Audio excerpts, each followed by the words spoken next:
Noon pa man ay marami na talagang gustong manligaw kay Janine Gutierrez, lalo na nung naging sila ni Paolo Abilino at nung nabalitaan nga na nag-break na nga ang dalawa. Kumbaga nagbabalak na nga ang iba na talagang manligaw sa aktres, pero biglang dumating si Jericho Rosales. Hindi na talaga naka-first move ang ibang manliligaw ni Janine Gutierrez.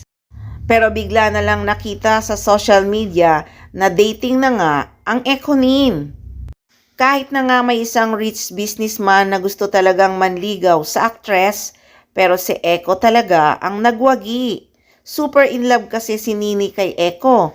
Ganon din naman ang aktor, super in love kay Janine Gutierrez. Hindi kasi talaga material girl ang actress, kaya nga mahal na mahal siya ni Jericho. At kung si Jericho Rosales naman talaga ang makatuluyan niya, nako, milyonaryo naman si Eco. At alam naman ng lahat na talagang napakasimple ni Janine at ni Jericho, hindi talaga sila maluho. Kaya mahal na mahal nila ang isa't isa kasi magkasundo sila sa lahat ng bagay. Napakasimple nila pareho. At alam niyo naman 'di ba kung anong pangarap ni Janine Gutierrez sa isang lalaki? Yung mapapangasawa niya na pang forever na talaga. Anyway guys, sa ngayon hindi pa alam kung nakabalik na nga ang Econin sa bansa dahil October 2 ang birthday ni Janine Gutierrez ay nasa Cape Town, Africa pa sila.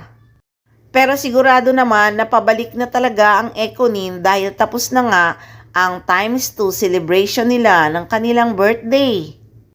At marami talaga silang trabahong naghihintay sa bansa. Lalo na si Eco, may pelikulang ginagawa na kasama si Ann Curtis at ang kanyang pelikulang Quezon na malapit na ngang ipalabas. Excited na rin talaga ang aktor na ipanood ito sa kanyang mga kaibigan, lalong-lalo na nga sa kanyang girlfriend na si Janine Gutierrez.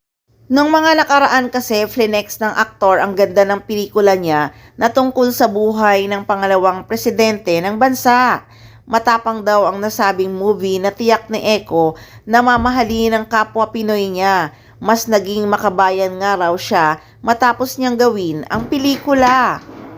Kaya sobrang excited daw talaga siyang ipanood ito sa kanyang pamilya, kaibigan at syempre sa kasintahan niyang si Janine Gutierrez.